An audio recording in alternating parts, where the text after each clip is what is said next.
ជីវិតប្រែប្រួលគ្រប់គ្រាជួនកាលធ្វើឲ្យនាងនឿយហត់ព្រោះបានជួបរឿងមិនសមបំណងឬមួយក៏ជួបនឹងក្បត់ខ្ញុំនឹងថាអ្នកពិតជាចង់យំហើយខ្ញុំក៏យល់ពីអារម្មណ៍ជូរចត់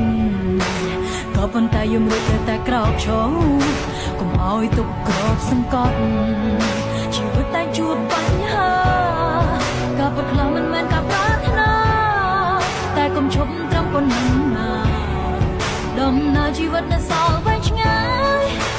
ព្រោះថ្ងៃនេះឲ្យល្អបំផុតតែមិនមានវាដែលសារីបើដួលហើយអ្នកត្រូវតែក្រោកឈរក្លាហានជាងចឹងតែជាថ្មីត្រូវរស់នៅជាមួយការពិត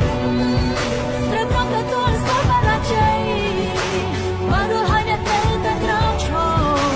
ជុំមានអ្នកមានដល់ដៃ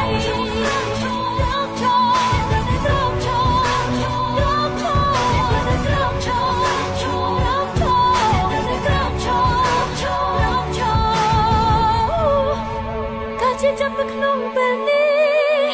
ធ្វើយ៉ាងមកស្គាល់ជីវិតអ្នកត្រូវត្រៀមខ្លួនទុកជាមុនថាអាចនឹងជួបរឿងមិនធ្លាប់គិតស្បត់ថាមិនឲ្យខុសម្ដងទៀត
សួស្តីបងថ្ងៃនេះចង់បង្ហាញពី Escalade ចា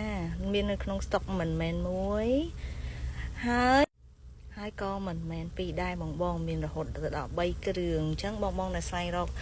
Cadillac Escalade Sport Platinum ពួកខ្ញុំមាននៅក្នុងស្តុករហូតដល់តែ3គ្រឿងបង